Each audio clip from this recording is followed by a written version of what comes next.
In the realm of human relationships, there exists an axiom that, despite its simplicity, often eludes understanding. Love is not an object of trade. It cannot be begged for or achieved through pursuit. True love arises spontaneously, drawn to those who have ceased to desperately need it. This truth, however bitter it may seem at first glance, has the potential to unlock the gates to unprecedented emotional freedom. The forthcoming revelation can radically change one's perspective on the nature of love, drawing on the teachings of Swiss psychiatrist Carl Jung. We will explore why so many people in their relationships attract not love, but merely need, skillfully disguised as attachment. Perhaps the listener is currently experiencing a period of emotional pain caused by disappointment in love. It may seem that love is passing them by, or that each new relationship relentlessly repeats the same sad scenario. In such moments, the question inevitably arises, what's wrong with me? Am I destined to remain alone? These questions cause pain, but it is important to remember that there is no loneliness, and moreover, no doom in these feelings. This material aims to help you understand yourself and your experiences. Carl Jung argued that unconscious aspects of our psyche manifest in life as destiny. What if we assume that the absence of love in life is not so much related to conscious actions, but to the subconscious radiation of need? What if the real obstacle on the path to love is not the external world, not the people around us, and not even the notorious luck, but precisely this deep, often hidden need for someone who will come and fill the inner void that one does not know how to fill on their own? A person is not broken. They merely carry the imprints of other people's behavioral patterns, having fallen into the nets of unconscious prescriptions. They seek love, guided by a wounded mind that has not yet grasped the true language of emotional attraction. And the goal of this narrative is not to teach how to conquer hearts, but to help find freedom. After all, only by freeing oneself from the obsessive need to be loved can one attract the most sincere love into their life. In this journey, we propose to walk along the deepest paths of Carl Jung's thought. The author will guide the reader through concepts such as the collective unconscious, the shadow, and emotional projection, while avoiding complex terms and academic style. The goal here is not scientific reasoning, but healing. The proposed material is like a mirror, but one that does not reflect appearance but reveals the soul. In it you can see the reflection of wounds received in childhood, unconscious beliefs about love, and moments when a person felt inadequate due to the absence of someone nearby. But you can also see ways to transform these experiences, turning pain into wisdom and need into strength.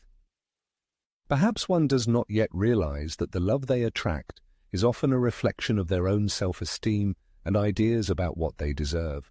If in the depths of the soul there is a wound left by a feeling of abandonment, if one is tormented by a sense of their own inferiority, and it seems that only the presence of another person can give life meaning, then inevitably, precisely what will repeatedly stir up this emotional trauma will be attracted. People inclined to leave will enter life, love will be devoid of strength, and relationships in which one has to give much more than they receive in return. And this happens not because a person deserves such treatment, but because their subconscious persistently strives to repeat a painful scenario.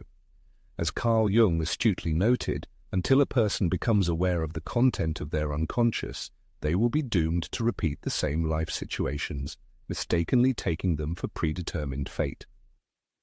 It is here that the key to gaining strength and the ability to break the vicious circle lies. A person is able to change their fate, interrupt the series of repetitions, and choose a new form of love if they have the courage to look into the depths of their own soul. This text is not an instruction on how to win someone's sympathy, but a guide to cultivating love for oneself. When a person learns to value their own company, ceases to seek confirmation of their worth in the eyes of others, and frees their self-esteem from dependence on answers to messages, they will begin to radiate a different energy, attracting completely different people and circumstances into their lives. In the depths of every human heart lives a cherished aspiration, to be truly loved. The delusion lies in the naive belief that love must originate from an external source. Carl Jung, a perceptive researcher of the human psyche, argued that any relationship is nothing more than a reflection of a person's inner world. If the inner voice is full of criticism and dislike, then cruelty and pain will prevail in relationships as well. If your soul is tormented by anxiety, there will be no stability or peace in life. But if a person cultivates serene love and acceptance within themselves, the world around them begins to respond with harmony and joy. Therefore, this isn't about how to attract a partner, but about how to stop desperately needing one. When someone is so self-sufficient and full of self-love that they don't seek salvation from loneliness in another, then love comes into their life by the law of resonance. It arrives without pleading or coercion, simply because the person themselves becomes an embodiment of love. It is at this moment that true transformation begins. Your presence here is not accidental. Part of your soul is ready for healing, for understanding and forgiveness, ready to let go of the past where you had to settle for less and start writing a new story in which you become the main character of your emotional well-being.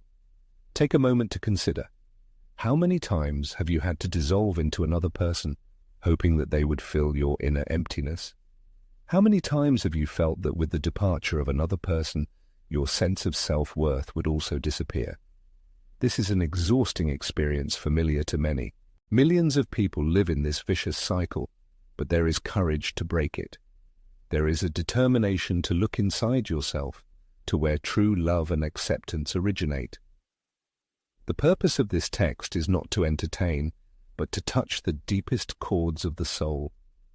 Respect, love, and deep compassion are necessary to be a guide in the depths of the human soul. If you have the courage to go through this journey to the end, questioning established ideas about love, you will discover not only an understanding of the causes of past suffering, but also a path to ending them. In this journey, you will have to make several stops to reflect on such important concepts as emptiness, attachment, and emotional anxiety. There will be an analysis of how the unconscious influences romantic preferences. Most importantly, practical exercises will be offered, small but effective steps that you can start applying today to free yourself from the need for love and start attracting it for real. After all, the truth is that it is not the desperate need for love that attracts, but inner integrity, emotional freedom, and the ability to love without depending on others. Reaching this point, a person discovers that loneliness is not a punishment, but a sacred space for self-development and self-discovery. A space where love, if it comes, is welcome but not vital.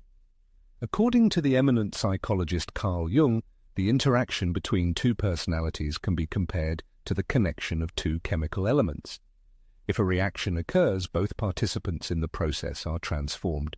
However, if an individual has not undergone preliminary internal transformation and places hope in a partner for personal salvation, the result is destructive conflicts, not harmonious relationships, leading to burnout rather than spiritual enlightenment.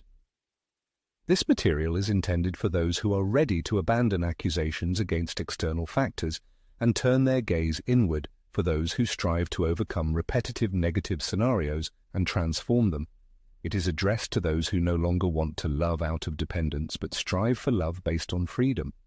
There is no place for condemnation here, only understanding, since everyone is familiar with anxiety, excessive expectations, and the pain of waiting for someone who does not come or comes and goes. But the feeling of healing and awakening is also known, which the authors want to share with the viewer. By watching this material to the end, the viewer will receive tools, clarity, and the first step towards establishing a new relationship with themselves, which will become a solid foundation for true love.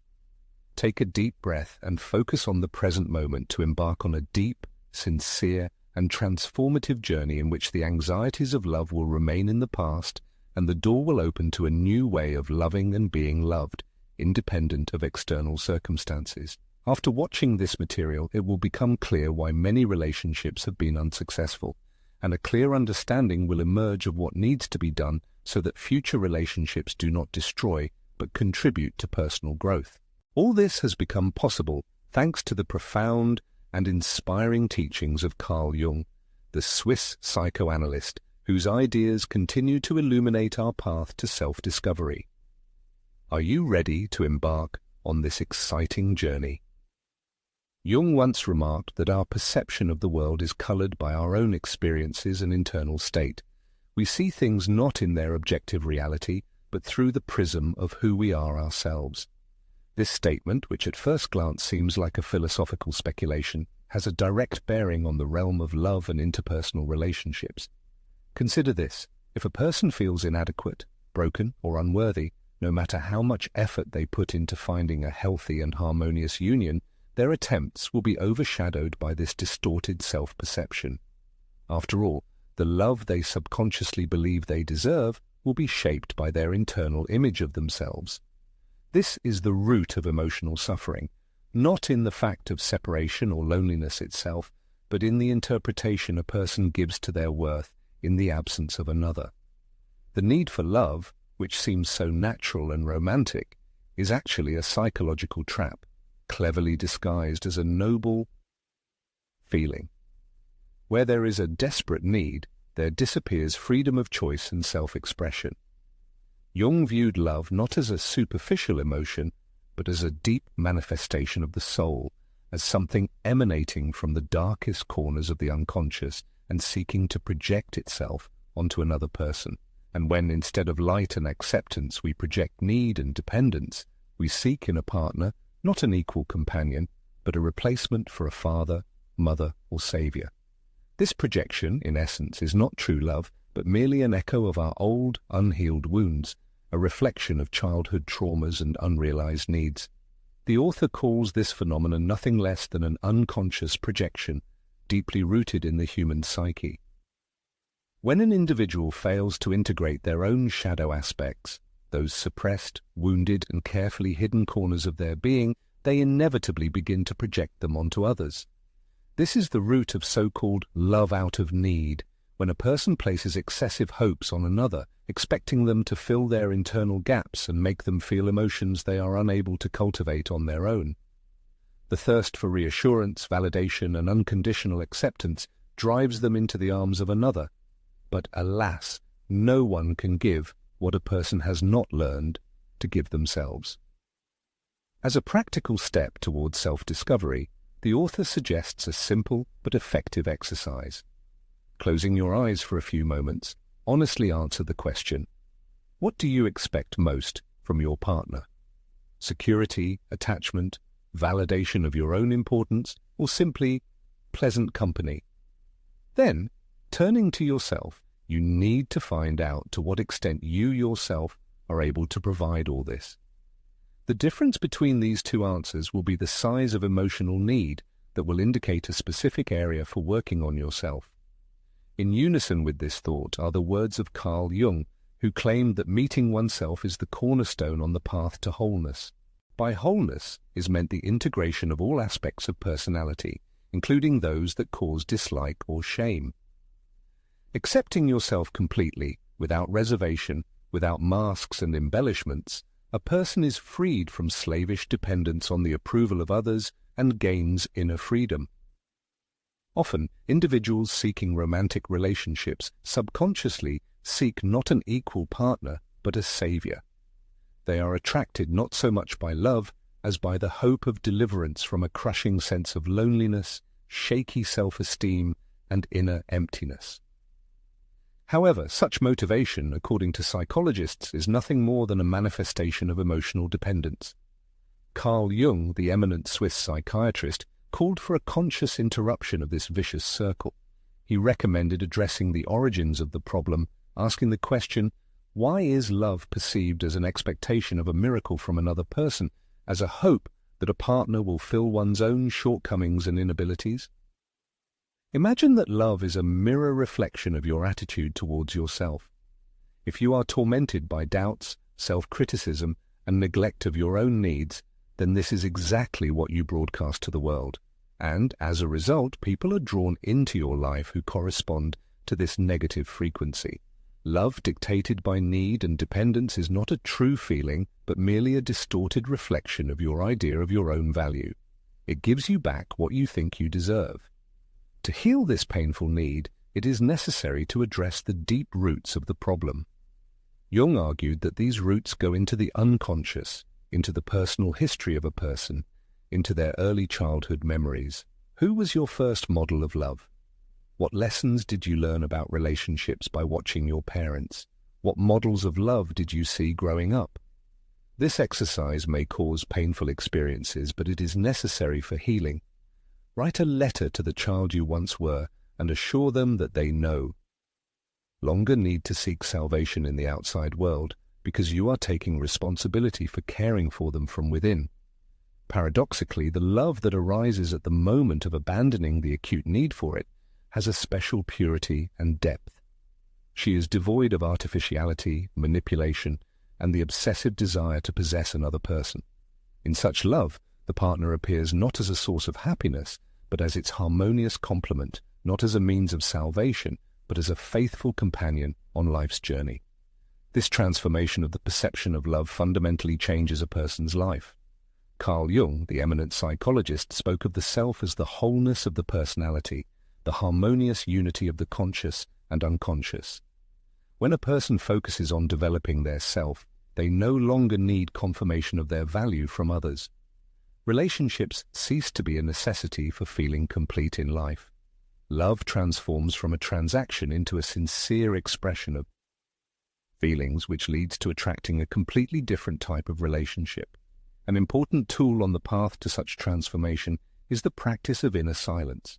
Throughout the day, it is necessary to find time for solitude, disconnecting from external stimuli such as music and social media, to be alone with one's thoughts and feelings.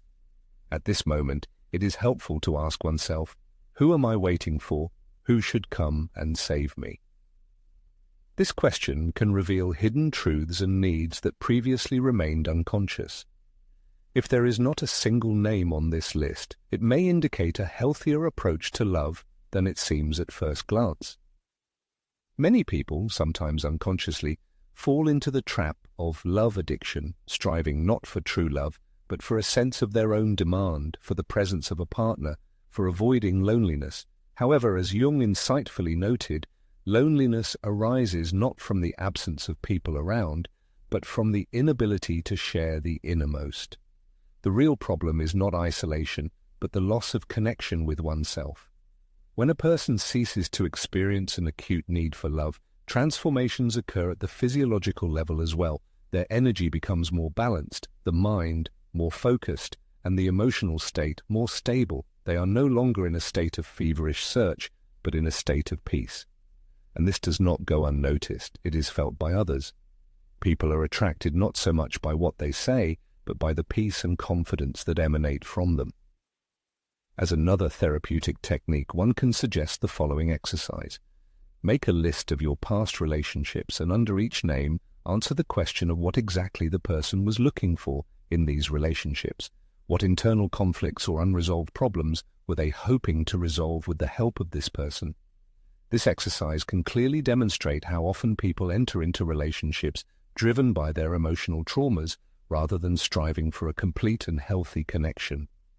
Carl Jung, the eminent thinker, argued that on the path to individuation, the process of self-discovery and becoming a person, it is necessary to boldly face one's shadow.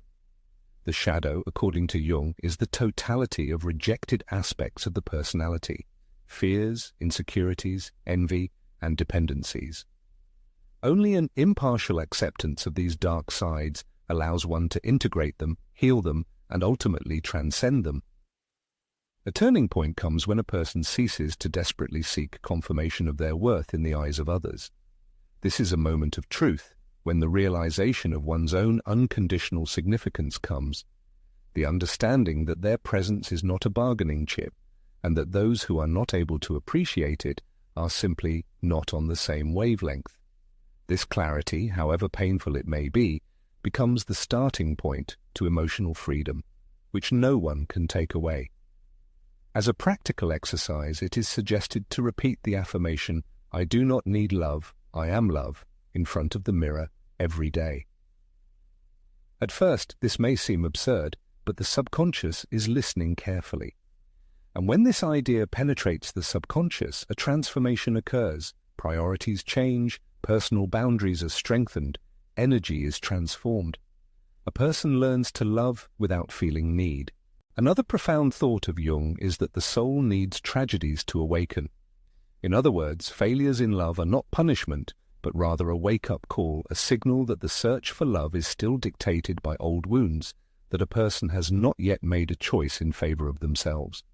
By learning to listen to these signals, one can turn each failure into a valuable lesson rather than a life sentence. When a person stops desperately seeking love, it finds them itself, like a quiet whisper of fate. It comes without intrusive plans, manipulations, and torments, because there is no longer a need for someone to fill the internal void. This attraction stems not from external attractiveness, but from deep authenticity, from the pure energy of self-sufficiency, from the full presence of mind of someone who has learned to support themselves. The author invites readers to leave a phrase in the comments that symbolizes their emotional transformation. I no longer need love to feel complete. I am love, and that is enough. This is a call for those who are ready to abandon the position of a supplicant and begin to attract love from a state of inner freedom. Carl Jung once noted that enlightenment comes not through dreams of light, but through awareness of one's own darkness. This short phrase encapsulates a profound truth about love. If a person does not recognize their shadow, they will inevitably attract someone who will reflect it. Escaping from inner emptiness will lead to relationships that become a mirror, reflecting what still needs healing. This is why many relationships bring anxiety, dependence, and suffering instead of love. The problem is not in the other person, but in insufficient self-work. A person attracts what resonates with their own wounds. When a person decides to delve into themselves and shed light on the hidden corners of their soul, they are freed from the acute need for someone else to fill their inner voids. Now, the choice is based on a sense of self-sufficiency, not on desperate desire. Sigmund Freud viewed the ego as a structure of the psyche designed to find a compromise between instinctive impulses and the demands of reality. However, Carl Jung went further, pointing out that even this ego is influenced by deeper, unconscious forces. This is where the transforming power of inner work lies. It's not just about suppressing impulses, but about understanding their root cause. As a result, relationships cease to be a battlefield and become a space for awareness. When a person frantically seeks love, their subconscious desperately signals an unmet need that they are not even aware of. Perhaps the true need is not in external manifestations of warmth, but in internal self-acceptance. Not in a partner who will be there, but in returning a lost part of oneself home. This is why Jung attached such importance to the process of personality integration. Genuine love blossoms when all parts of a person, even those that seem broken, find harmony with each other. Alfred Adler, a colleague and contemporary of Jung, put forward the theory of compensation as a psychological mechanism for overcoming feelings of inferiority. Often the desire for love is dictated by a desire to compensate for internal shortcomings, to hide fears, insecurities, and a sense of existential emptiness. However, external compensation does not bring the desired satisfaction if the inner world remains unexplored and unsettled. Instead of seeking love as a means of compensation, it is proposed to turn to self-analysis. In moments of strong desire for relationships, it is important to take time for yourself and ask what part of the personality requires attention, what emotion is trying to express itself through this desire. Perhaps these are echoes of childhood loneliness or fear of being rejected. Awareness of this part of oneself is the first step to healing. Carl Jung introduced the concepts of anima and animus archetypes, denoting the feminine part in a man and the masculine part in a woman. Integrating these opposing energies is key to healthy and independent love. Failure to integrate one's opposite energy leads to desperate searches in another person for what needs to be awakened within oneself. This is why many relationships fail, as their participants seek the missing half in a partner instead of striving for wholeness within themselves. A strong desire for love is often a subconscious search for fusion, a return to the original unity with someone or something. However, Jung emphasized that individuation, the path to the true self, is not fusion but differentiation. It is the process of becoming oneself, preserving one's individuality in relationships with others. Only in this case does love become free and conscious. Viktor Frankl, an outstanding psychologist and founder of logotherapy, who went through the horrors of the Holocaust, argued that the meaning of human existence lies in finding a purpose. And if a person strives for love, let it be a conscious choice, dictated by an inner desire, not a desperate need to fill a void. After all, when love becomes the only meaning of life, a person risks losing themselves, their inner support, should the other person leave. Carl Jung, the famous Swiss psychoanalyst, believed that the main goal of a person is to know themselves, to achieve integrity and harmony within themselves. Love, in his opinion, should be a natural consequence of this process and not an obsessive necessity. It is worth thinking about those moments when a person entered into a relationship out of fear of loneliness. What price did they pay for not meeting themselves? What parts of their soul did they leave behind just to not be alone? Jung called this internal betrayal. Betraying your true self to maintain a relationship results in losing something far more valuable than a partner. You lose connection with yourself. Jung asserted that the soul always knows the path to healing, and the task is to quiet the restless mind and hear its voice. Often, when you stop desperately seeking love and focus on your inner growth, you begin to meet amazing people and experience unexpected events. This happens because you are no longer desperate, no longer chasing love, but simply existing, radiating confidence and harmony. The state of being, rather than appearing, is the most powerful magnet for attracting everything you desire. There is a love that doesn't need to be begged for, achieved by force, or meticulously planned.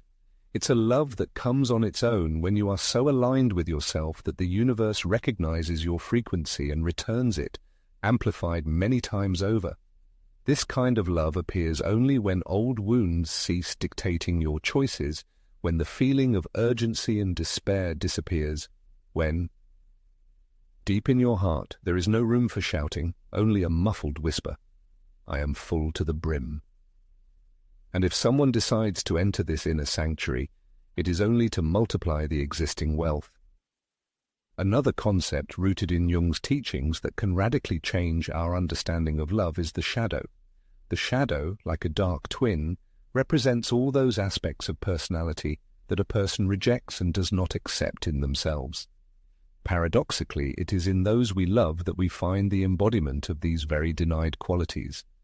This phenomenon explains why love sometimes brings suffering, because it confronts us with a mirror reflecting our own shortcomings. Are we ready to honestly look into this mirror and acknowledge which parts of ourselves we project onto those with whom we are connected? In this context, one exercise can be very helpful. You need to make 2 lists. In the first, list all the qualities that you most value and admire in your former partners, and in the second, those that caused you the greatest rejection and hatred. Then, looking in the mirror, ask yourself, which of these qualities are also present in me? In what cases do I condemn in another person what I have not yet resolved in myself? This is our shadow.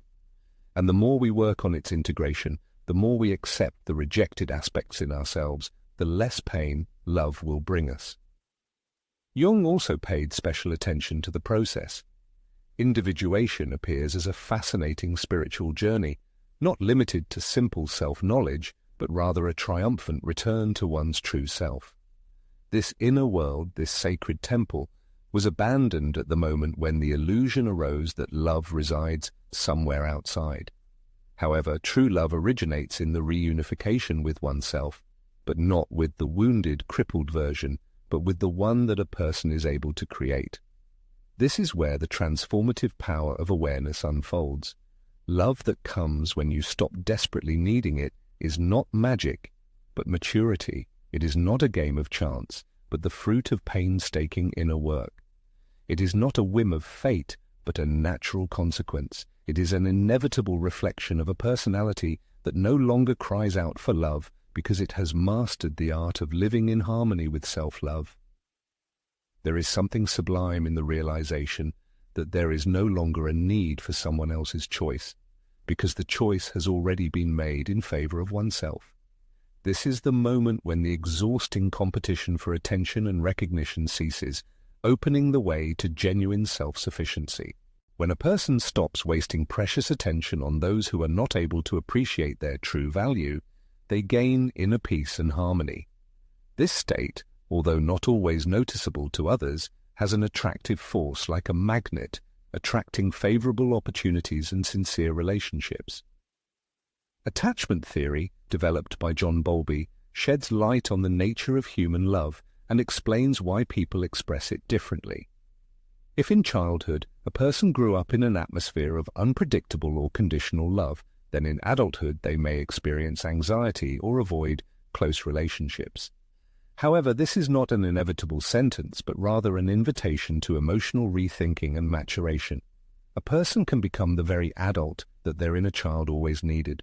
One of the practical ways to achieve this goal is to write a letter from your adult self to your child self. In this letter, you can express a promise to take care of yourself, to no longer seek in the outside world what was lacking in childhood, and not to ask for what a person deserves by right. This simple act can lead to powerful emotional release, because it is in inner reconciliation that the key to healing and integrity lies. An era of change is coming, and here is the last reflection, completing this stage. True love that we can attract into our lives is not the one that comes to save us, but the one that is able to understand and accept us in our entirety. It is not the love that completes us, like a missing puzzle piece, but the one that sincerely rejoices in our existence and celebrates our virtues. Such love becomes possible only when we stop seeking it based on emotional wounds and past grievances, and begin to attract it from a state of inner abundance and healing. Often we do not realize that the feeling of loneliness arises not from the absence of a partner, but from the loss of connection with ourselves. As Jung wisely noted, when a person does not understand themselves, when they are in a state of constant inner discord, love turns into a frantic race, a desperate attempt to fill the gaping void inside. In reality, we project our insecurities and doubts onto other people, expecting someone from the outside to do for us what we have not yet done for ourselves, to love and accept us as we are with all our strengths and weaknesses. Throughout our lives, our perception of love, deeply rooted in our minds, is shaped by childhood experiences. If the early years of life were spent in an atmosphere of conditional love, where recognition and warmth were shown only when meeting certain standards and expectations, then in adulthood, the individual is likely to unconsciously seek approval in interpersonal relationships. This persistent behavioral pattern, outwardly resembling love, is actually an attempt to fill an unhealed emotional gap from the past.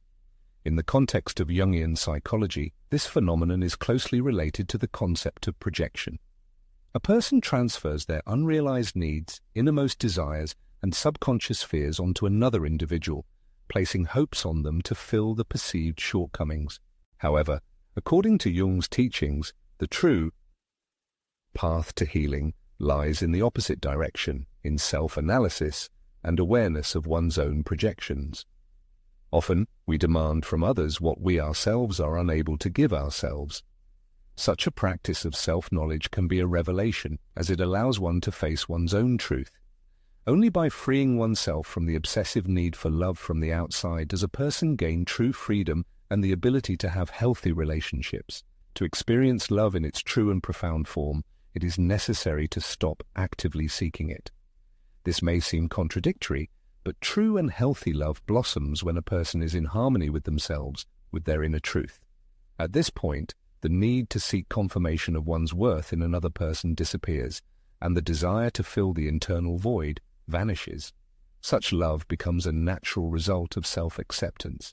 It is in the process of personal healing that the love that a person has always been waiting for begins to manifest. Sigmund Freud spoke of repression, of how unexpressed emotions accumulate in the unconscious and influence behavior. A desperate need for love often indicates that a person has suppressed a part of themselves, avoided looking deep within and confronting their fears and insecurities. That is why the love that they attract into their life often turns out to be unhealthy and brings suffering, but this does not mean that they are not worthy of it. Instead of seeking love as a salvation from loneliness, people often subconsciously strive to satisfy their hidden needs. Carl Jung calls for healing through confrontation with the shadow sides of personality, suggesting asking oneself questions. What aspects of myself do I ignore or avoid? What emotions or character traits remain unaccepted? By daring to face these dark corners of the soul, a person begins to attract love that is a reflection of their personal growth and self-acceptance, and not just a compensation for shortcomings.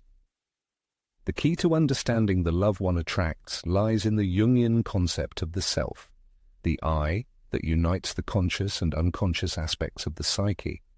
Genuine love blossoms when a person accepts themselves completely, ceasing to reject certain parts of their personality. Recognizing one's own imperfections and shadow sides opens the way to deeper and more harmonious relationships. The pursuit of freedom in love is revealed in its deeper and more sincere manifestation. In this context, love is transformed into a dance of mutual integration. The essence lies not in finding someone to fill the internal void, but in discovering a person with whom one can share their wholeness.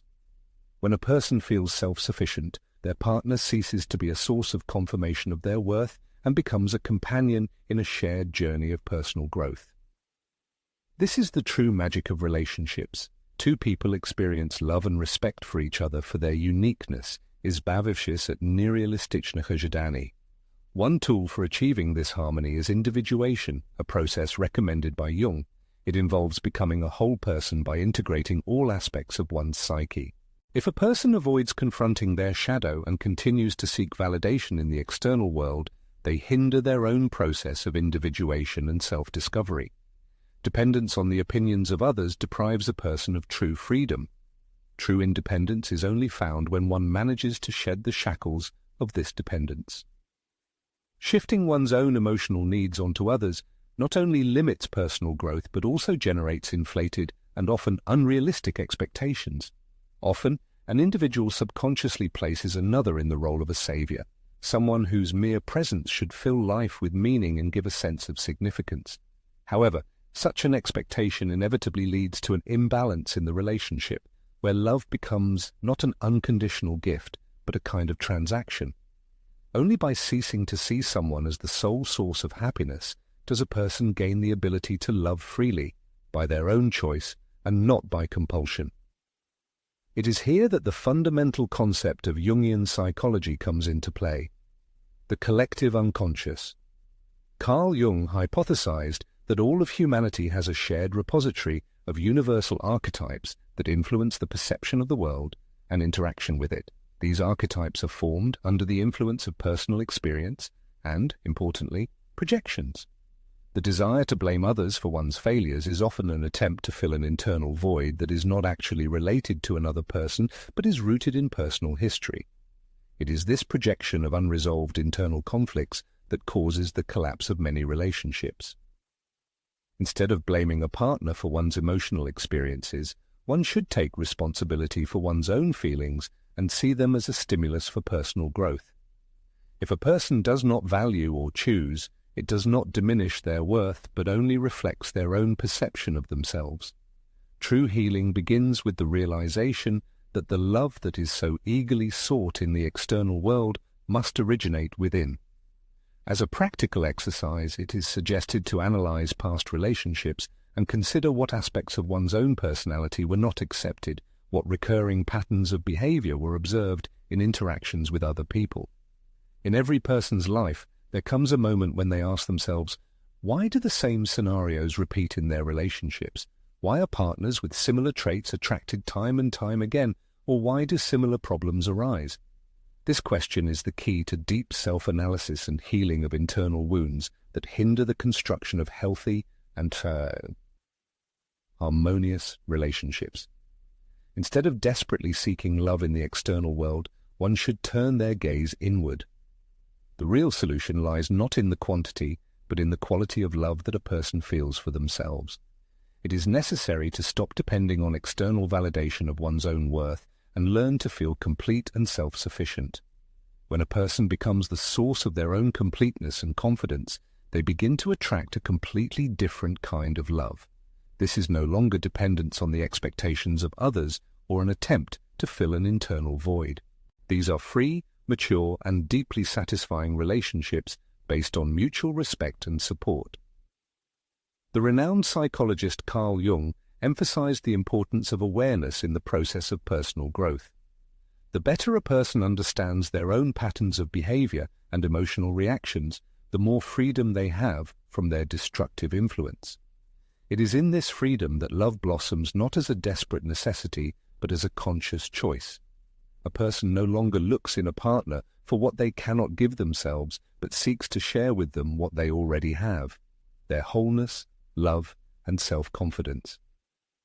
The deepest roots of love grow in the very heart of the personality, in the innermost corners of its inner world. Truly healthy love originates in sincere relationships with oneself, which is not a manifestation of selfishness, but a sign of emotional maturity and self-sufficiency. This is the ability to value and love oneself without the obsessive need for external validation. Only by achieving this inner harmony does a person attract love that becomes a reflection of their own strength and integrity. As Jung insightfully noted, by turning his gaze outward, man surrenders to dreams, but by turning his gaze inward, he awakens to reality. This thought is especially relevant in the context of interpersonal relationships. Only by ceasing to seek in the external world what is already present in his soul does a person gain the ability to awaken. It is in this state of awareness that one encounters true love, not as a result of external searches, but as a recognition of one's own uniqueness and worth. By understanding the depths of one's being, accepting one's wounds and filling inner voids, a person embarks on a path of healing. Love is no longer seen as something distant and unattainable. It finds them drawn by the light of their inner transformation. A person's inner self seeks a reflection of the harmony, security, and authenticity they sincerely desire. However, to reach this cherished state, one must break free from the obsessive need for external validation. One must let go of all expectations and embrace their true essence with an open heart. To achieve this goal, it is suggested to take an important step, to record in writing the awareness that one's inner world is of paramount importance, surpassing any interpersonal relationship. This statement will become the starting point on the path to emotional freedom and self-sufficiency. If this statement resonates with you, feel free to leave it in the comments to begin a transformative journey together. One of Jung's most profound teachings is that true love arises not from a sense of need, but from the meeting of two self-sufficient, whole individuals. Jung did not see love as a search for a missing piece, but as a union of two complete individuals who consciously choose a shared path. If a person still feels the need for someone to fill a void and make them feel complete, it indicates their unreadiness for genuine love and harmonious relationships.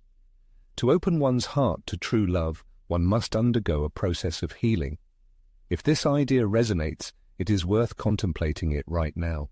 It is important to choose self-love in order to attract harmonious relationships into one's life from this state of wholeness. Carl Jung, a prominent psychologist, viewed the process of individuation as an inevitable journey towards self-discovery.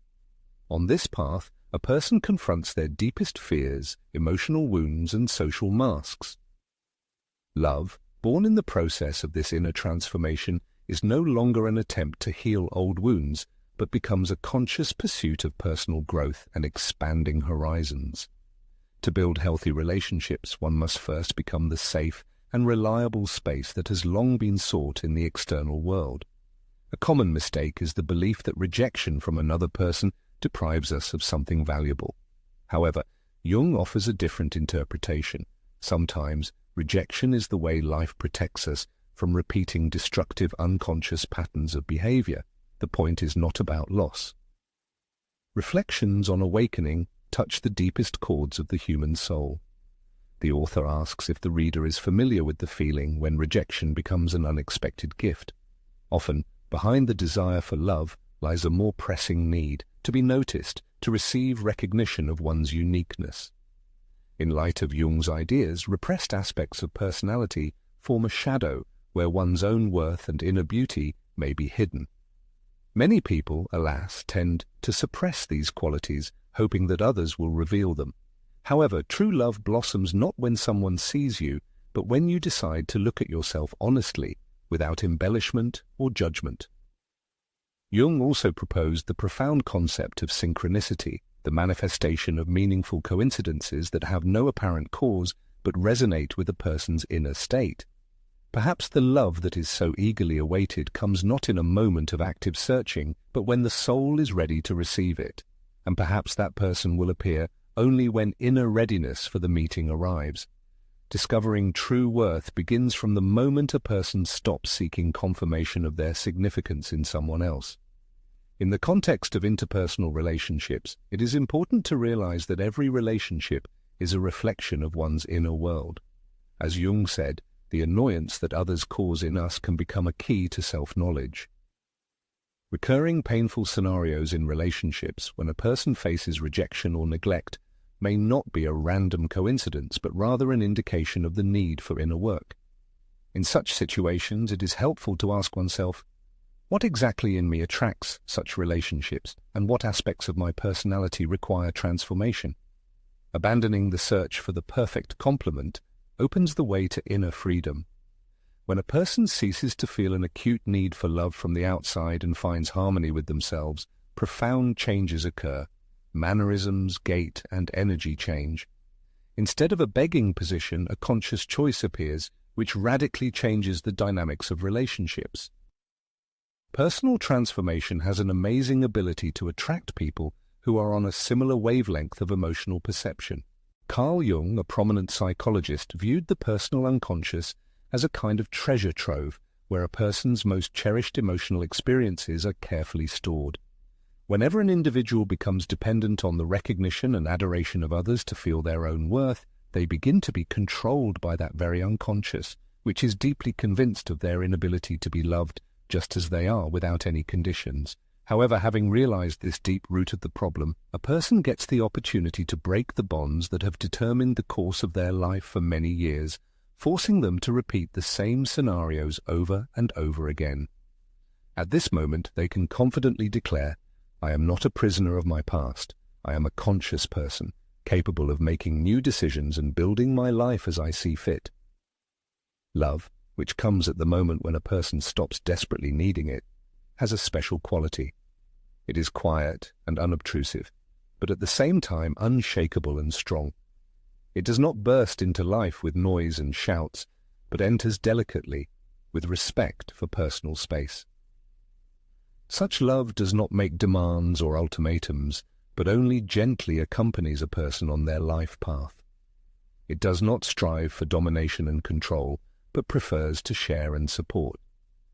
This type of love becomes possible only when a person stops hoping that someone will come and save them from all troubles, but takes responsibility for their life into their own hands and becomes their own savior. If you feel ready for such a transforming and healing love, share your thoughts in the comments.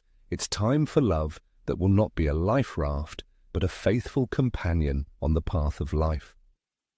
Carl Jung wisely noted that enlightenment comes not through contemplation of bright images, but through a bold confrontation with one's own darkness. This path is difficult, but inevitable. Only by accepting one's shadow does a person gain the ability to shine without fear. Only by ceasing to beg for love does one become a magnet for healthy and harmonious relationships. The hour of awakening and awareness has come. Erich Fromm, in his work, The Art of Loving, warned that love is not an accident, but an art that requires constant practice, maturity, and deep awareness. According to Fromm, most people do not love, but only fall in love with the very idea of being loved. This is a fundamental difference that underlies everything. Love must come from freedom, not from need. Jung also emphasized that love born out of lack is doomed to failure. Modern ideas about love often lead to a dead end, turning this bright feeling into a kind of emotional dependence. A common mistake is to equate the strength of emotions with the depth of genuine attachment. However, vivid experiences do not always indicate love. Sometimes they only indicate the presence of unresolved psychological problems. When a person causes a storm of emotions, it does not necessarily mean the emergence of true intimacy. Often, behind the mask of attraction lies ordinary anxiety. Viktor Frankl, a well-known psychologist, emphasized that the lack of meaning in life pushes people to seek short-term pleasures in order to escape from the oppressive emptiness. Love, unfortunately, often becomes such a way of escape. True love arises not from need, but from fullness. It does not resemble an exciting but frightening ride, but feels like a home, a safe haven. Such love is not fueled by the fear of being rejected and is not conditioned by an acute need for someone. It is based on a conscious choice. The desire to share one's life with another person, being a mature person. This maturity, in turn, is formed through working on oneself and accepting one's own wounds, rather than hiding them behind a veil of strong emotions. Sigmund Freud, the founder of psychoanalysis, argued that human behavior is rooted in the depths of the unconscious. According to the scientist, repressed desires and unrealized aspirations become a source of mental anguish and suffering. Carl Jung, developing the ideas of his predecessor, went even further, suggesting that suffering carries a hidden meaning and is a valuable lesson. Difficulties in relationships, according to Jung, indicate unresolved internal conflicts and areas of personal growth. The rejection of the obsessive need for love, therefore, does not mean the rejection of the feeling itself, but rather the cessation of using love as a means to fill emotional emptiness or compensate for internal problems. Karen Horney, a prominent psychoanalyst, introduced the concept of the idealized self, an image that a person creates to meet the expectations of others and earn love. In an effort to be accepted and avoid rejection, people put on masks and play roles which, however, sooner or later become constricting. Carl Jung taught that the true path of the soul lies through the acquisition of authenticity and self-identity. Only those who dare to take off the mask and appear before the world as they really are will be able to attract into their lives genuine, deep, and sincere relationships based on mutual respect and acceptance. Strong relationships grow from conscious self-sufficiency. Anxiety arising in love relationships often stems from the fear of being left alone with oneself. However, loneliness is not an adversary, but a fertile ground for personal growth. A person who has learned to find harmony within themselves will not be satisfied with random company. Someone who is able to pacify their own experiences without external support gains true independence. It is through this inner freedom that love turns into a conscious choice, not a desperate attempt to avoid loneliness, becoming a triumph, not just a replacement. During psychotherapy sessions, it is often not a lack of love that is revealed, but a blurring of self-identity. People become so accustomed to meeting the expectations of others that they lose sight of their own personality when they are alone. Until a person realizes their essence independently of others, they will be emotionally dependent on anyone who shows them attention. The most insidious mistake is to mistake a simple attachment for love. Alfred Adler, the founder of individual psychology, argued that every person has an innate drive. The desire for self-improvement and personal growth is an important principle that also applies to the realm of love. Genuine love promotes personal development, accompanying a person on the path to their inner growth. If a relationship does not fulfill this function, then it is most likely a sign of stagnation. It is important to give up the need for love in order to find the one that will contribute to becoming a better version of yourself. In modern psychology, the theme of emotional codependency is often encountered, where a person defines their identity through another, lives for them, and suffers in their absence. In such cases, Carl Jung would advise returning to oneself, restoring one's energy, and ceasing to look in another for what can only be found within.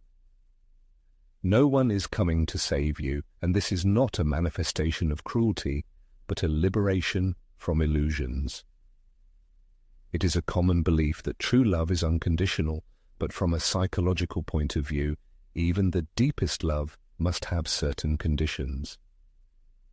For healthy interpersonal relationships to flourish, 3 cornerstones are necessary: deep respect for the partner's personality, sincere reciprocity in feelings and actions, and absolute honesty, excluding lies and omissions.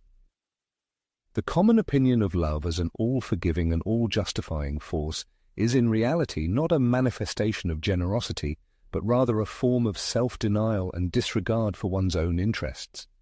That is why the outstanding psychologist Carl Jung emphasized self-love, viewing it not as a manifestation of egocentrism, but as the basis for building harmonious relationships with the world around us, as accepting oneself with all one's merits and demerits.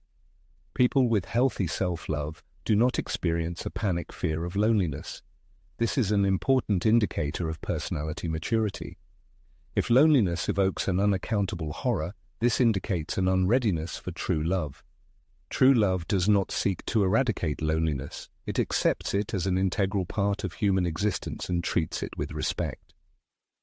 If the need for a relationship is dictated solely by a desire to avoid loneliness, then this speaks not of love for another person, but of using them as an emotional shield.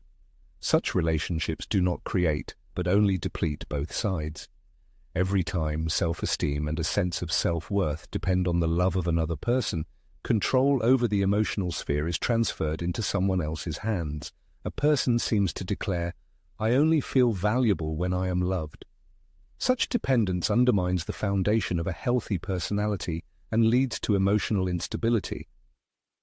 The danger lies in the fact that the loss of another person can lead to personal collapse.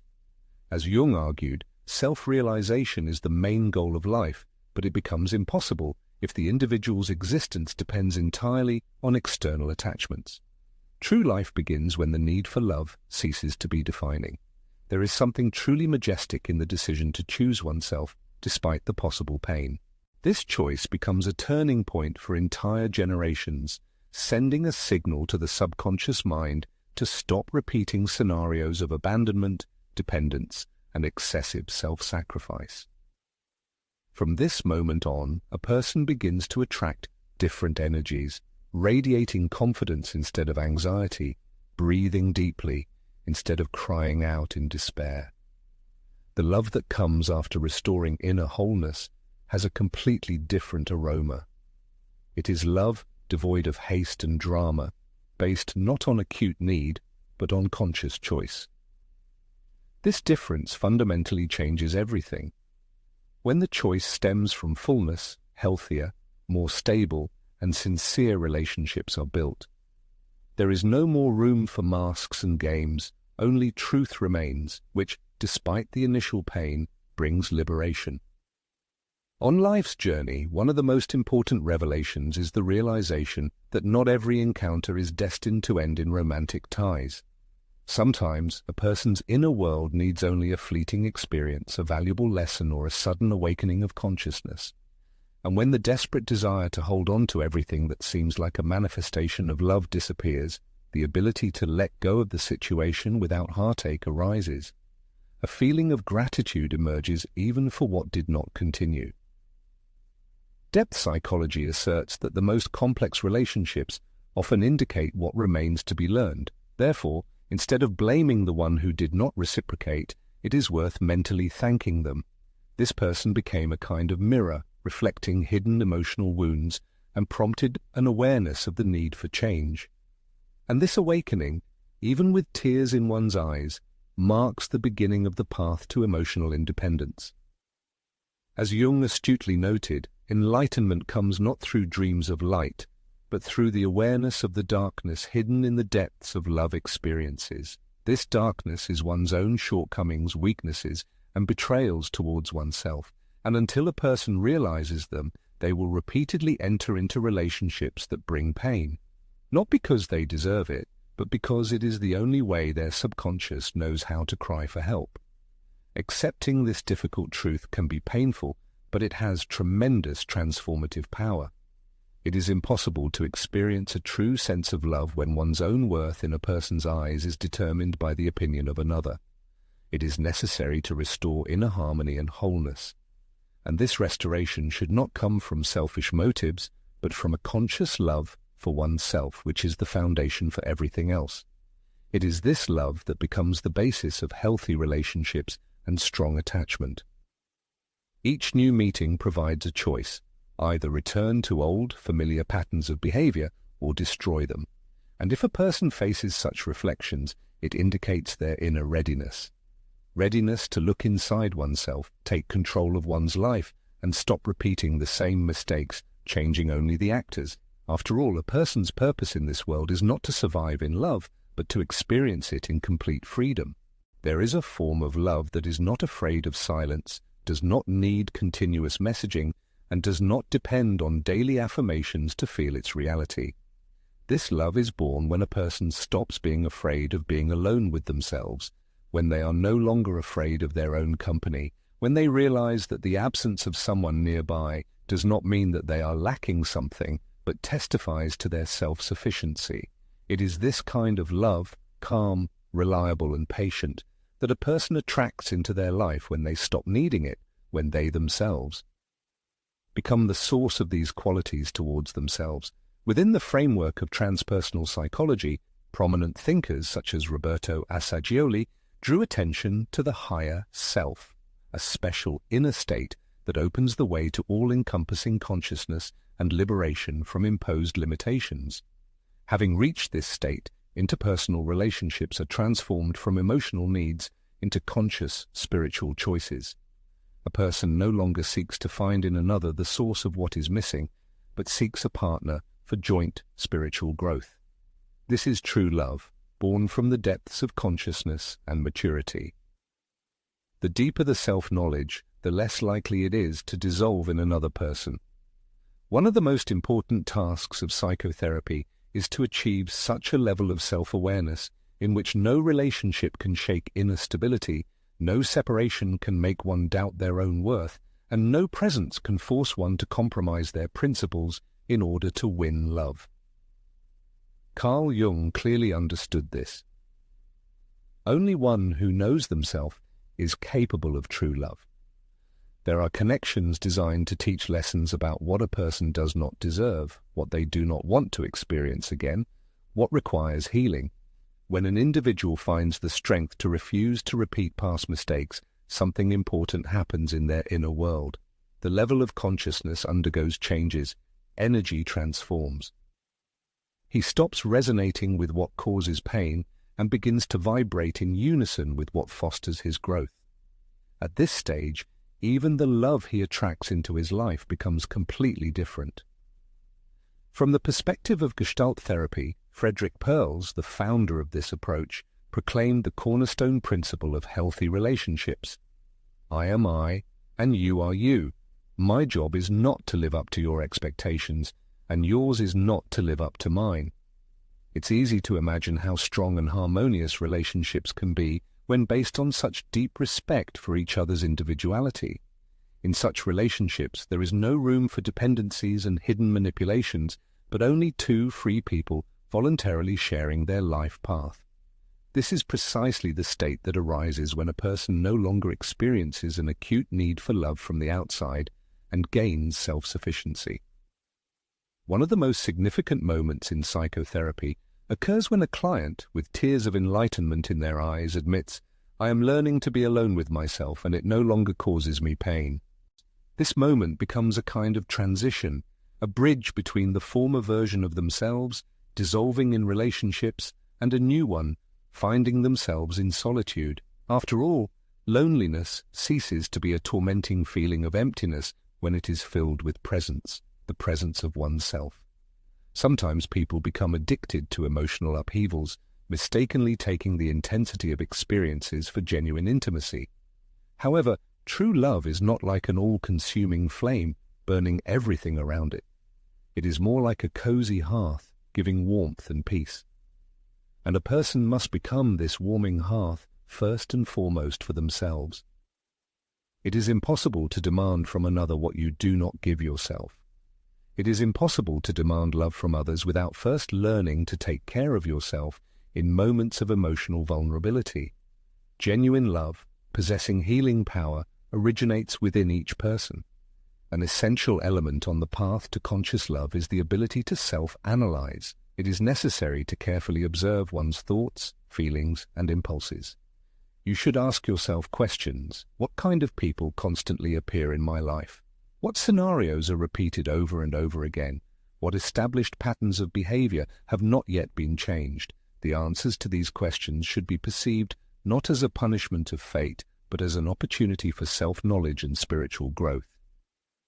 Love should not be sought in another person. It blossoms when there is enough courage to look at one's true self. A person's true face manifests itself in moments of solitude. It is important to honestly ask yourself, does this person evoke sympathy? Are they comfortable being alone with themselves? If the answers are negative, then you should not rush to find a partner, as such a search will be dictated by need, despair, and fear. First of all, it is necessary to create a harmonious inner world worthy of being lived in, and then, if another person appears, they will become a welcome guest, not a savior from loneliness. In the context of logotherapy, Viktor Frankl emphasized that a person is capable of enduring any trials if they have a clear understanding of their purpose. This principle is also applicable to the realm of love. A person can survive breakups, disappointments, and losses if they realize that they are on the path of personal growth. If every tear and every farewell are perceived as steps bringing one closer to their true self, then pain ceases to be an enemy and turns into a guide. No one is capable of filling the inner void because it is not connected with the absence of another person. This void belongs only to oneself, and only they can turn it into fertile ground for prosperity. Carl Jung, a perceptive researcher of the human psyche, once remarked, "What you resist persists, what you accept transforms." In this profound thought lies the truth about how our internal conflicts and unrecognized aspects of personality affect our lives, especially in the realm of relationships. Ask yourself, what do you stubbornly deny in yourself that repeatedly attracts destructive relationships into your life? What aspects of your own personality do you diligently avoid noticing, and they return to you under the guise of love? It is time to boldly face the truth and honestly answer these questions. Every time you compromise your interests and values out of fear of losing a partner, you only reinforce the false belief in your own inferiority. But this is just an illusion. You are self-sufficient and worthy of love, even when you are alone with yourself. Your value is not determined by the presence or absence of a partner. When you realize this simple truth, your inner energy undergoes a dramatic change. You stop desperately seeking love, begging for attention, and begin to blossom as a person. If you are currently experiencing a period of loneliness, do not perceive it as a forced pause while waiting for real life. Consider this time as a period of rebirth and preparation for a new stage. You are being prepared for a completely different experience of love, where a partner ceases to be a necessity and becomes a conscious choice. In this state of mature self-sufficiency, you will attract into your life love that does not seek to fill an inner void, but merely accompanies you on your life path, enriching your experience. Jung argued that the soul needs conflict to evolve, and indeed, sometimes the loss of a loved one becomes the very impetus that helps us find ourselves. Sometimes the silence of a partner teaches us to listen to our own inner voice. Sometimes absence is not a punishment, but an indication of the right path. If you are currently in such a situation, do not rush to find a replacement for the departed. Remain alone with yourself. It is in silence and tranquility that truths can be revealed that were previously inaccessible. Love that grows out of deep need inevitably transforms into shackles that limit freedom. Initially, it may appear as all-consuming passion, immediate intimacy, and a powerful connection, but soon this feeling degenerates into dependence, a terrifying and independence-robbing captivity, which inevitably leads to suffering. In this regard, the most reasonable path seems to be when a person first heals their emotional wounds and then embarks on the path of love, and not vice versa. Do not use love as a panacea for internal problems, as this will only exacerbate existing wounds and inflict new ones. An obvious sign of readiness for love is the absence of fear of loss. A person who has reached this stage no longer experiences painful attachment, does not feel an acute need for another, does not beg for attention and love. They gratefully accept what comes into their life and let go with dignity what leaves. They do not seek to hold on to what is slipping away, but generously share what they have. They do not engage in struggle, but simply follow the flow of life. And this becomes possible only for someone who has already made a choice in favor of themselves. It often happens that relationships end not because love has faded, but because one of the partners decides to love themselves more. And although such a breakup may cause pain, it is undoubtedly a victory. After all, choosing oneself, even if it involves rejecting another, is a manifestation of deep respect for one's own personality. It is a silent cry proclaiming, "I will no longer betray myself for anyone." And this is self-love in its purest and most unconditional form. In the context of analytical psychology, Carl Jung spoke of the alchemical process of the soul's transformation, implying deep inner work aimed at self-knowledge and healing. In the crucible of life's trials, true essence is forged.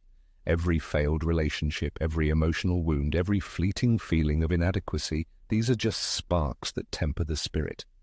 The flame of these experiences does not destroy, but transforms, forging from the ashes of doubt the authentic self.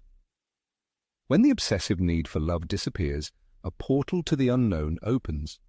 Behind this door there is no gaping void, there is freedom. Freedom to choose one's life path, freedom to express feelings, freedom to build harmonious relationships without the shackles of fear and doubt, freedom to love without dissolving into another person, freedom to be alone with oneself without feeling inadequate. In this state, another person is seen not as a life raft in a stormy sea, but as a bright beacon illuminating the path, not as a vital necessity, but as a conscious choice.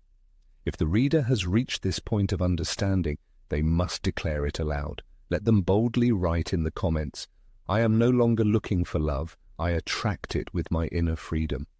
This will become their personal declaration, a new beginning. A soul that has stopped begging for love and has learned to find solace in the embrace of loneliness will no longer be satisfied with the meager scraps of other people's feelings. It realizes that it deserves love that does not cause pain, does not throw into confusion, and does not question its existence. Such love is not an unattainable dream, but a natural reflection of the internal state of a person who has stopped humbly begging and has begun to radiate their true essence. If the reader is still here, if they continue to heed these words, then they are standing on the threshold of a great transformation. The transformation begins the moment a person stops wondering about the reasons for the lack of love from others and instead turns their gaze inward, asking, "At what point did I stop loving myself every time someone leaves my life?" This pivotal question possesses amazing power, returning to the individual control over their own destiny.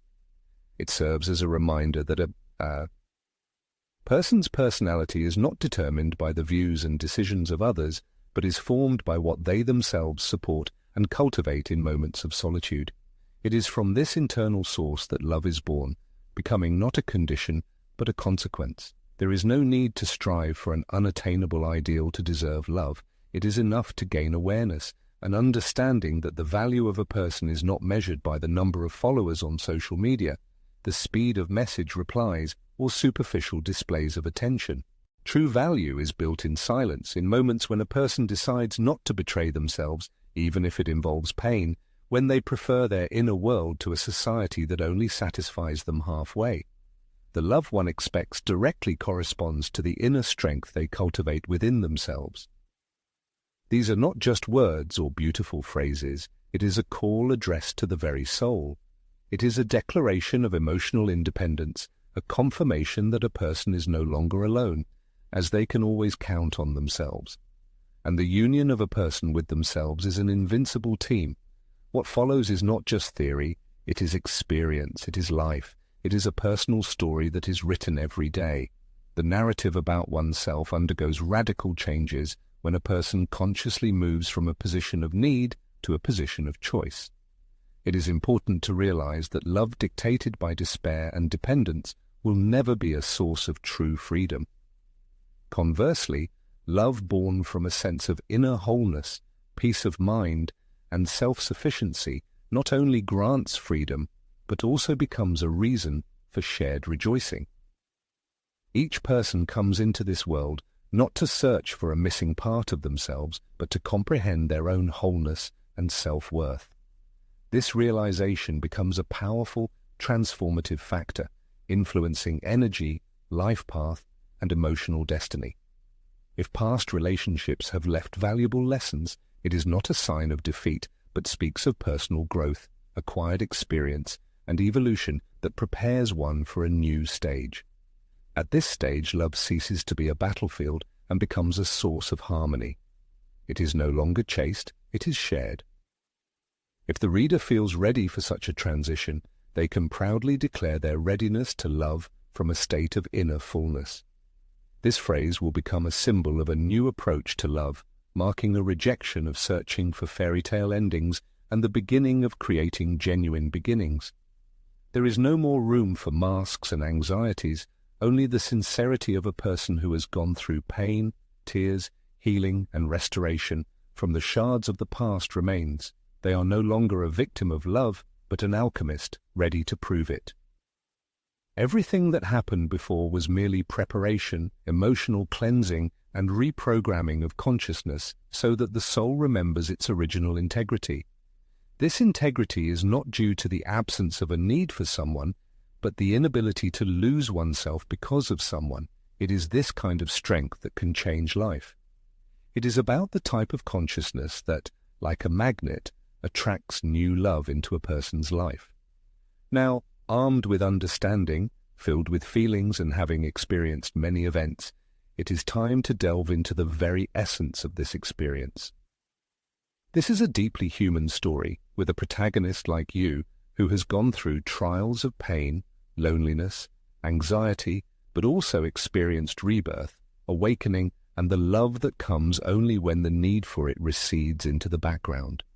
Prepare to recognize yourself in every word, be moved by every scene, and realize that you too can experience a similar twist of fate. After all, the narrative you are about to hear is not just a story about someone else, it is potentially your story too. Let's embark on this journey together, for from this day forward, you will not only comprehend love with your mind, but also feel it in a completely new way. So let's begin. The clock hands showed 2:36 a.m. when Samuel glanced at his mobile phone for the 10th time in the last 60 minutes. The black screen remained impassive. Not a single notification, not a word from her, no greeting, no apology, not even a simple goodbye. The silence in the room seemed deafening, louder than any quarrel. And while the world around him sank into the embrace of sleep, he drowned in the darkness of an empty bed and a heart filled with unanswered questions. 2 months had passed since Emma left, leaving behind only a ringing emptiness. There were no stormy scenes, no heartbreaking cries, only a chilling conversation that severed their story. "I don't know what I want, Sam, but I realize that this can't go on anymore." And that was it. Samuel froze at the half-open door, as if hoping that the escaping air, imbued with her presence, would be able to hold her back. On that day, no tears were shed, nor were there any the following night, but gradually the corroding emptiness began to penetrate every corner of his existence. The familiar routine, once shared between two, had devolved into a burdensome sequence of ghostly actions. Coffee, mechanically brewed for 2 cups, the untouched right side of the bed, movies he could no longer watch without agonizing pangs of memory. He had given himself entirely to this relationship, dissolving into it without reservation. Hobbies were forgotten, personal boundaries erased, old friends neglected.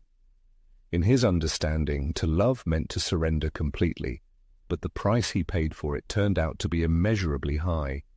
Complete self-oblivion for the sake of the one who decided to leave. One day, aimlessly wandering through the labyrinthine streets of the Chapinero district, he stumbled upon a small bookstore, the kind that beckons with the scent of old wood and yellowed pages. He wasn't looking for anything in particular, only seeking to quiet the intrusive thoughts. But his gaze involuntarily fell upon a book, standing alone on the bottom shelf, as if patiently awaiting its moment. Memories, Dreams, Reflections by Jung. The name meant nothing to him. He had never encountered the works of this author before. But it was on that night that a chapter began in his life, one that was destined to change him forever. Page after page, Samuel discovered a bitter truth. Everything he had so blindly projected onto Emma was merely a reflection of his own qualities, those aspects of his personality that he stubbornly refused to confront. The agonizing feeling of loneliness, the insatiable thirst for recognition of his own worth, the oppressive anxiety of being rejected, all of this was woven into a complex knot that he mistakenly took for love. But what he considered love was in reality only a reflection of his own shadow, artfully disguised as romantic feelings, and his beloved, unknowingly, was merely mirroring his deeply rooted emotional wounds. On that fateful night, something important happened. For the first time, his tears were not caused by the breakup with Emma, but by profound self-analysis. He mourned himself, the little boy who had never been able to feel worthy of love and attention, the teenager humiliatingly begging for signs of affection, the adult man naively believing that by giving himself completely, he would finally earn the right to be loved. He wept bitterly for every instance when he betrayed his own interests and principles just to avoid painful rejection, for every moment when he suppressed his voice, fearing to be left alone. But through the veil of tears, a light of awakening dawned. He made a firm decision to seek the help of a psychotherapist, not because he felt completely broken, but out of a sincere desire to break the vicious cycle of self-destruction in every new relationship. Each session became a kind of mirror in which he saw the true picture of his inner world. There, he realized that his painful dependence was not love at all, but a gaping emotional wound, that his agonizing jealousy was not a manifestation of passionate love, but only a deep-seated insecurity, that his panic fear of loneliness was a heavy legacy of unhealed family traumas, and only by bravely facing these demons of the past could he find long-awaited freedom. The psychotherapist introduced him to the concept of the shadow, that dark, suppressed side of personality that every person carries within. He taught him to recognize the manifestations of this shadow in his relationships with others. Why was he irresistibly drawn to those who showed him contempt? Why was he inclined to idealize those who threw him only meager scraps of attention? Why was it so unbearably difficult for him to let go of what was causing him unbearable pain? Each question from the psychologist was like a light but precise blow aimed at healing. And Samuel began to gradually return to life. He started doing things independently, without looking back at others. He visited movie theaters alone, wandered through the city streets without pursuing a specific goal, and woke up in the morning without frantically reaching for his mobile phone. At first, this caused discomfort, but then it turned into a real revelation. He discovered that his own company could serve as a reliable refuge, that there was no need to fill the silence with external stimuli, that he could feel like a complete person without experiencing fear. One day, enjoying a cup of coffee in the Candelaria district, he met a woman who asked to share his table. There were no romantic undertones in her voice, only the simple politeness of a person who found themselves alone. They chatted casually about books, music, and life's vicissitudes. Saying goodbye, Samuel felt neither anxiety nor haste, only gratitude for the opportunity to share a moment of tranquility, for the absence of the need to prove anything, for simple human connection. Weeks passed. Sadness lost its all-consuming power, turning into a distant echo of the past. Samuel resumed his music lessons, which he had abandoned, striving to always be in touch with others. He rebuilt lost friendships and learned to say no without feeling guilty. On the advice of his therapist, he started a journal where he discovered thoughts and feelings that he had previously been afraid to express. One Thursday evening, he wrote down a thought that became an epiphany. There is no longer a need to seek validation and love in the external world.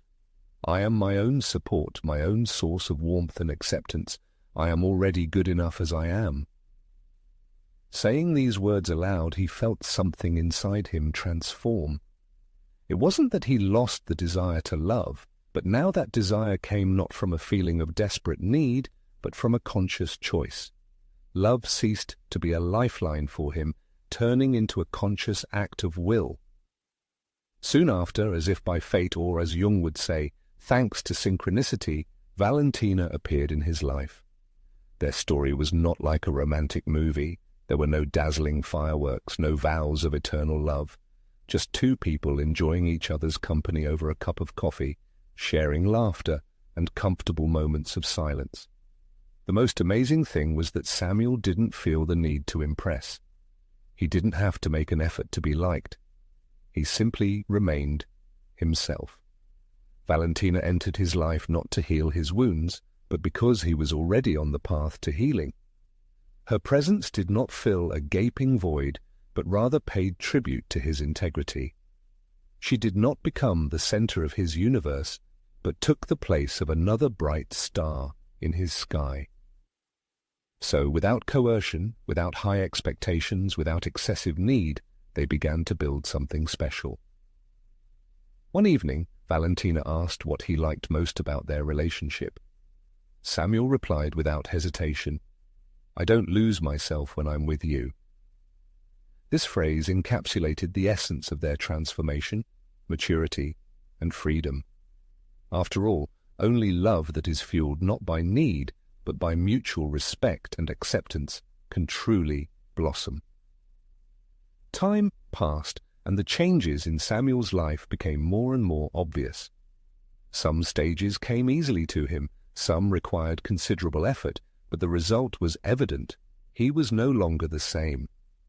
The fear of being rejected no longer made him lose himself. He learned to protect himself from what did not correspond to his inner convictions.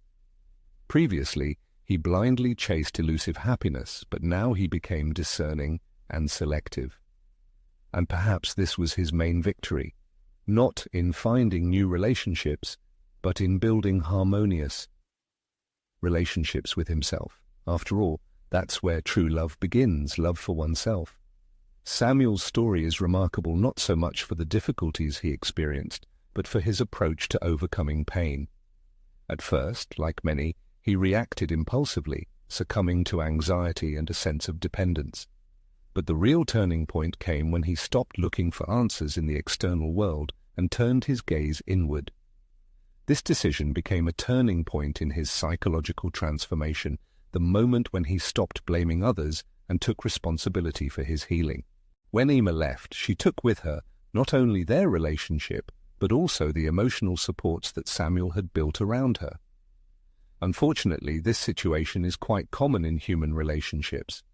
Many people make the mistake of equating the feeling of love with a sense of their own identity, believing that the loss of a partner will lead to the loss of themselves. However, from the point of view of depth psychology, such behavior indicates an insufficiently developed sense of self. As the famous Swiss psychologist Carl Jung would say, Samuel projected his anima, unintegrated inner emotional energy, onto Emma, naively believing that she would restore his integrity. Such a projection is one of the most common traps in relationships. Often we are attracted to another person not for their unique qualities, but for what they symbolize for us. That is why, when this person leaves our life, it seems that the world around us is collapsing. But in fact, it is not love itself that is collapsing, but the illusion that this person supported all those aspects of our personality that we could not support on our own. Samuel's first step, albeit unconsciously, was the process that Jung called individuation, a path of deep self-knowledge in which a person is forced to confront their shadow, their projections, and begin to integrate their unconscious into conscious life. It is noteworthy that this process almost always begins in moments of great emotional pain. Emotional upheavals, crises, and losses serve as a kind of wake-up call, and the fact that Samuel accidentally finds Jung's book in a bookstore is by no means a mere coincidence. From a Jungian psychology perspective, what happened can be interpreted as synchronicity, a significant event unfolding at the very moment when a person's inner world was ready to perceive a profound truth. The unconscious, like a wise guide, directs the conscious mind toward a moment of revelation. The book became more than just a source of information. It became a key to self-understanding, and Samuel resolutely took advantage of it. The realization that his search for love stemmed from a deep emotional wound rather than a sense of inner wholeness was one of the most powerful revelations in Samuel's life. Many people wander for years in the labyrinth of relationships, unable to answer why the same scenarios repeat themselves. But Samuel had the courage to look deep within himself and discovered the true source of his pain, not in external circumstances or other people, but within himself. The decision to begin psychotherapy was the second important step towards self-awareness in his life. This process was not aimed at superficially correcting shortcomings, but at deeply knowing oneself. Psychotherapy is not a quick-fix workshop, but rather a space where the soul can be laid bare without fear or shame. During the sessions, Samuel found what Carl Jung called the therapeutic mirror, the opportunity to see a reflection of his inner world without judgment, with acceptance and compassion. This was the beginning of a journey toward healing and self-discovery. In the process of self-discovery, Samuel learned to name his inner demons, the shadow sides of his personality, tormenting complexes, gnawing anxiety caused by the prospect of separation, and all-consuming fear of loneliness. As the insightful Jung aptly noted, unconscious aspects of the psyche inevitably manifest as destined fate. Samuel repeatedly reproduced destructive behavioral patterns, remaining unaware of their true causes.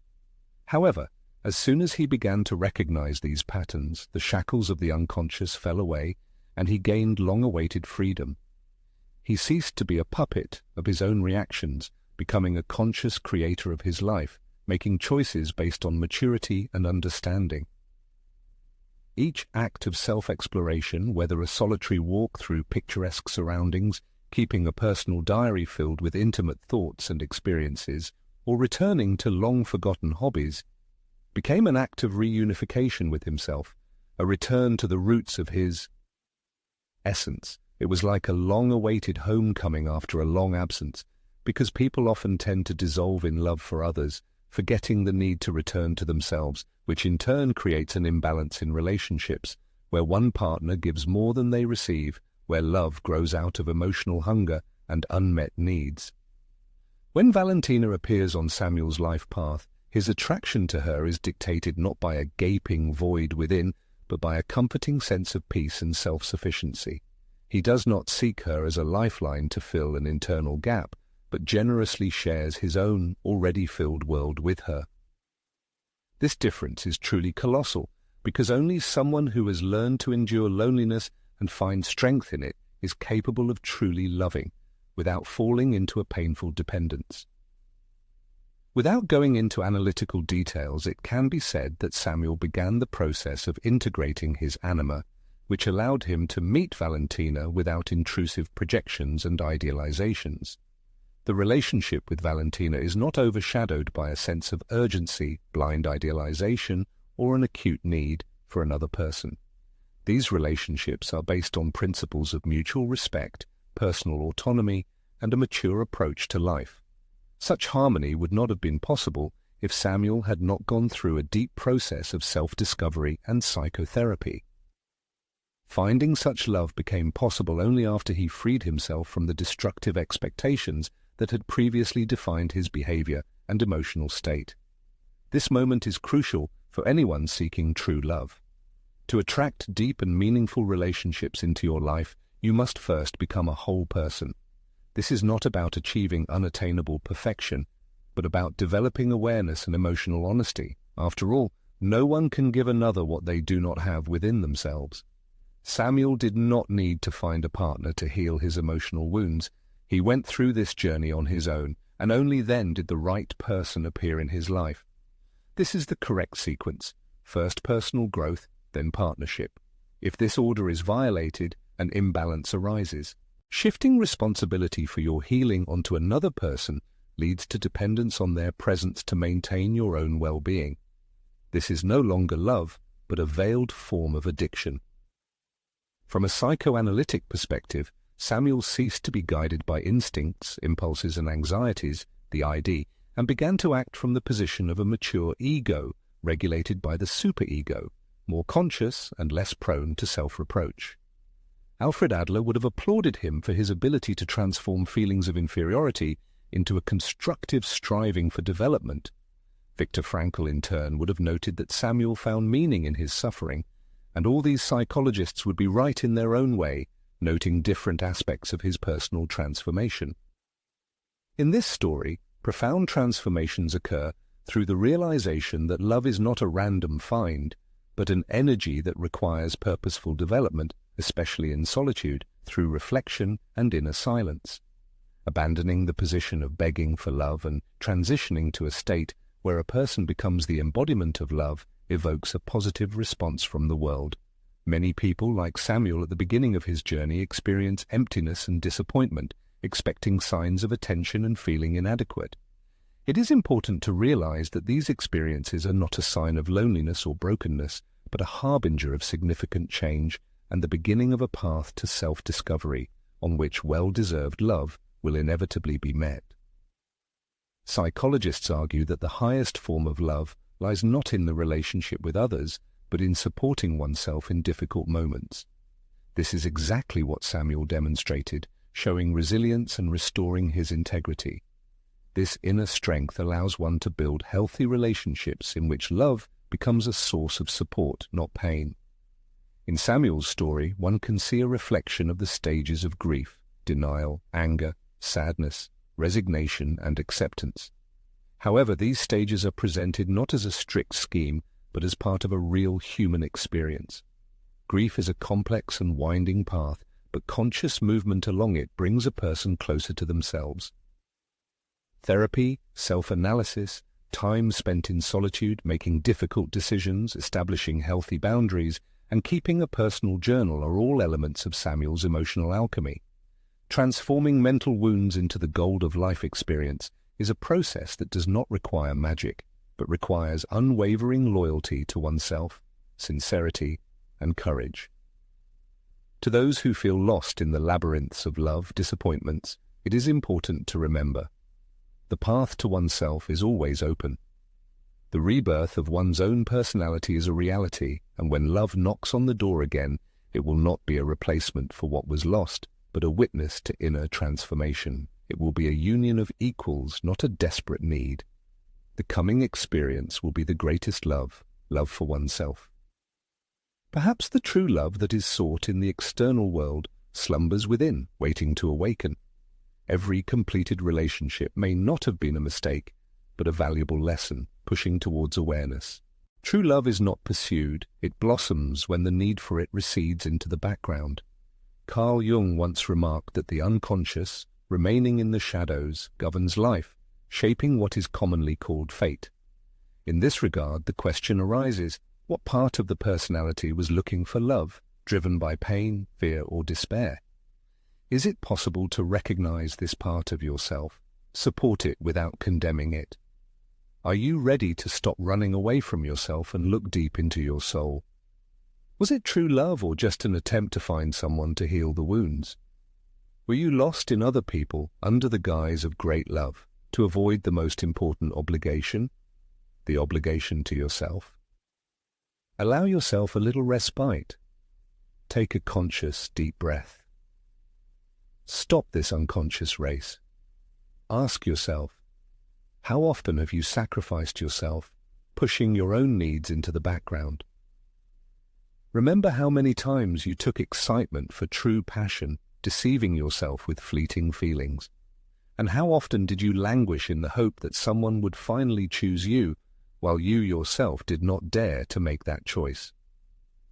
There is no need to blame yourself and indulge in self-flagellation. This text is not created for reproaches, but to support you. Your presence here indicates that deep down you strive for change. You no longer want to repeat past mistakes.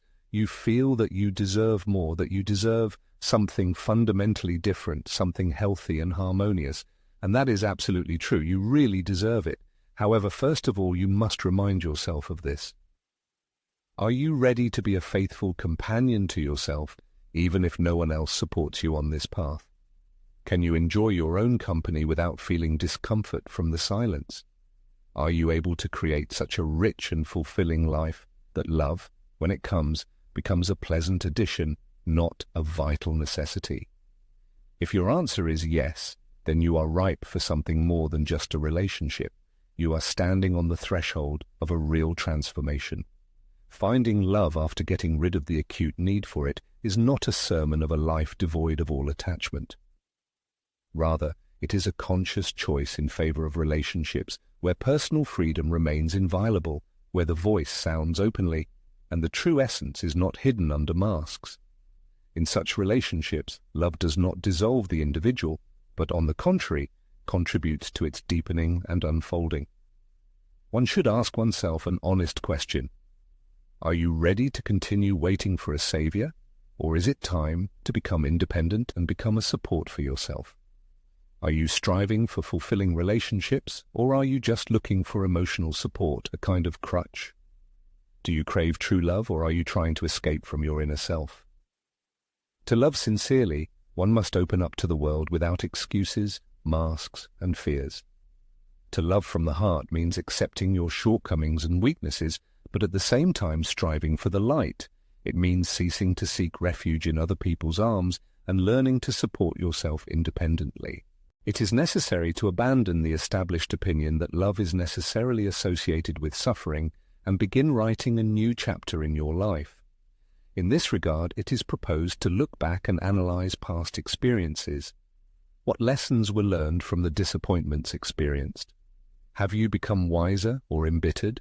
Have you closed yourself off from love out of fear, or have you opened up new horizons for self-development? This text is not the end of the road, but its beginning, a kind of beacon pointing the direction. It is a spark of light breaking through the crack. It is a personal agreement with oneself, a reunion with what has always been inside, waiting for recognition. If these words resonated in your soul, if they made your heart beat faster, if they seemed not just text, but a mirror reflecting your essence, it is proposed to leave a comment with the words, "True love begins in me." Let it not be just a record, but a personal declaration, a seed planted today, so that in the future you can reap a rich harvest of new, true love. The author expresses gratitude to the viewers for their choice and reminds them that true love, worthy of everyone, is rooted not in the external world, but in the ability of a person to awaken it in themselves. He says goodbye until the next meeting on the site, where pain and suffering are transformed into valuable life experience, in a place where the inner essence of a person flourishes without the need for external approval.